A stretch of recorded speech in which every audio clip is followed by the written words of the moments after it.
सदस्य रहे 5। एक तो माता पिता, एक उनको लड़का, एक उनकी पत्नी और एक उनको नाती। बहुत भगवान के अटूट भक्त रहे, रात और दिन नाम जपे करें। परीक्षा लेने को समय आओ तो परीक्षा में तो कड़ाई आवेगी। परीक्षा को मतलब है पढ़ाई इच्छा, कौन सो प्रश्न वो रख दे आके। भाई वो प्रश्न थोड़ा करे होगा जो हमें याद है, वो तो वो करे होगा जो हमें याद ही ना हो। क्योंकि बाकी मर्जी है, पढ़ाई इच्छा की बात है। परीक्षा की घड़ी आई तो भगवान ने कहा करो कि वो जो लड़का है उनको भक्त को वो ही खत्म है वो। और इतना लड़का खत्म हो और उतना 2 साधु को भेष बना के द्वारे पे नारायण हरि करने लगे, भगवान ही स्वयं। अब गृहस्थ को धर्म है कि कोई द्वारे पे आ जाए तो वह भोजन देना चाहिए। अगर उन्हें लौटाता है तो गृहस्थी धर्म पूरा ना है। अगर शोक मना रहे हैं तो नारायण हरि करी तो सोची कि अब क्या करोगे। पति पत्नी सब एकदम, जहां नारायण हरि की आवाज सुनी कि एकदम का बिल्कुल चुप। महात्मा को पता चलेगी कि मुर्दा रखो है तो भोजन ना लेंगे। और अगर द्वारे थी भूखो महात्मा चलोगा तो बहुत बड़ा पाप है। जल्दी करो, फटाफट लड़का बांधो का ढलिया में और दो दबका के, क्योंकि वो तो मिट्टी है। महात्मा भीतर बुलाए, बड़े प्रेम से भोजन बनाओ के संत द्वारे पे आए। भोजन बना के और परोस की थाली पहुंची। भगवान ने कही कि आप ये बालक की नको है कि ये हमारे नाती है और ये बहू है, ये हमारी डोगरी है। और लड़का फिर कहाँ है? अब क्या बताओ कि लड़का कम गाँव है, झूठ बोल दो के। तो भगवान ने आंखें मूंदी कि तुम झूठ बोल रहे हो। लड़का तुम्हारे घर में ही घर हुआ और तुम्हारे घर में मुर्दा रखा है, तुम भोजन कराने लगे।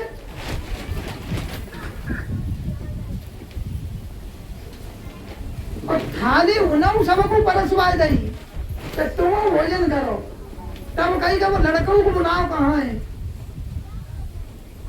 भक्त मालूम आती है ये कथा। लिकारो वो तो पहले पिता को डांटने लगे कि तुम कैसे पिता हो, लड़का मर गया तुम्हें बिल्कुल शौक ना है। लड़का खत्म जाको है वो, तुम्हें बिल्कुल शौक ना है। बिल्कुल आप भोजन की थाली लेके पान बैठ गए। पिता ने कहा कही बतवा कि पुत्र मरे को मेरे लिए बिल्कुल शौक ना है। वो शौक हो तो जा बात को हो कि संत द्वारे थी भूखे न चले जाए। क्योंकि संत सेवा फिर ना मिलाई। संत द्वारे पहले चले जाते भूखे तो वो लौट के दोबारा हम पे रोटी ना मांगते आके। फिर लड़का तो जो है क्या ये हमें अब ही मिलो और ये आगे फिर खत्म है तक तो, क्योंकि ये तो रास्ता के व्यवहार हैं, आज है और कल ना है। लड़का तो कल हम मर जाए तब लड़का छूट जाएगो, या लड़का मर गो तो लड़का छूट गो। फिर हमारा मानव जीवन को धर्म है कि कोई संत महात्मा कोई भूखो द्वारे पर आ जाए तो वाको भोजन करावे।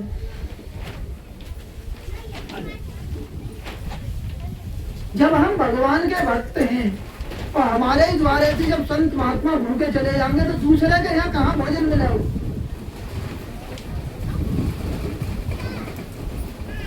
तो ठीक है, माते बूझी के तुम कैसी माँ हो। अरे माँ के लिए तो बेटा सर्वस्व होता है। जाको बेटा खत्म है और वो थाली परस की माँ खाने लगे भोजन तो तुम्हारा हृदय कति पत्थर की तरह है वो कि भोजन मैं ना कर रही। वो शौक तो हो पुत्र मरे को, लेकिन पुत्र मरे थे क्या ही गुना शौक वो जा बात को हो कि मैं भोजन ना करूंगी तो संत भोजन ना करेंगे। क्योंकि आपने कही कि आप भोजन करो तब भोजन करेंगे। तो पुत्र मरे को सोचते ज्यादा ये चिंता ही के संत कहीं भूखे न चले जाए द्वारे पे। तो संत सेवा सबसे बड़ी है। तो संत सेवा के संतों के प्रेम के प्रभाव से जो पुत्र को शोक हो वो दबी रहो। फिर पत्नी से पूछी कि पत्नी के लिए तो पति ही परमात्मा है और आप पति मरो रखो और आप भोजन करने को तैयार है नहीं। हाँ, क्योंकि पति परमात्मा जब तक हो जब तक भगवान ना आए। फोटो की पूजा जब तक करी जाती है कि जब तक साक्षात्कार ना आए। घर में फोटो रखे और पत्नी आरती उतार रही हो पति की और द्वारे पे पति कुंडी खटखटान लगे कि हम आ गए गेट खोलो, तो पहले फोटो की ना है फिर गेट खोल के पति को बुलाना चाहिए, उनकी सेवा में लग जाना चाहिए। क्योंकि पति की प्राप्ति के लिए ही तो फोटो की पूजा कर रहे हैं हम। तो पति ही परमात्मा है, लेकिन वो पति जो हो वो पति की फोटो ही। और जब फोटो आ गए थे हट गई तो साक्षात्कार आ गए। तो हम साक्षात्कार या भगवान हैं। जब साक्षात पति आ गए, परमात्मा ही पति है, जब वो आ ही गए तो फोटो नष्ट है, यानी कि कम शोक है। लेकिन साक्षात पति परमात्मा आंखों से कहीं चले ना जाए, भूखे ना चले जाए।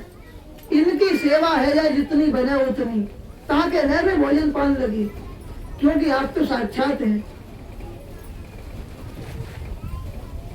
तो ठीक है। बेटा से पूछी कि आपके तो पिता खत्म है गए और पिता खत्म होने के बाद आप कैसे भोजन करने लगे कि आप मेरे असली पिता आ गए। माँ मेरे लिए समझात रहती कि ये संसार में जितनी भी मूर्तियां हैं इनमें सब में वही परमात्मा विराजमान है। ये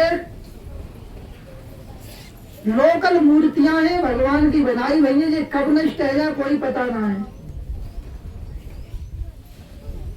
फिर भगवान जो है वो तो साक्षात पिता है। तो आप जब साक्षात पिता मेरे सामने आए गए तो ये नाशवान मूर्तियों की चिंता मेरे लिए फिर न रही। शोक तो हो फिर आपके अंत वो शोक मेरा दूर रहेगा, क्योंकि संत तो सबके ही प्राण हैं। तब फिर भगवान चतुर्भुज रूप में प्रकट है गए। फिर वो साधु ना रह गए, चतुर्भुज रूप में प्रकट है के दर्शन दे कि हमें ही परीक्षा लेने के लिए आए और हमें ही जाको खत्म करो। फिर वो बस लड़का उठ के बैठ गए। तो सतगुरुदेव भगवान की जय। जैसे आप गए थे ना वहां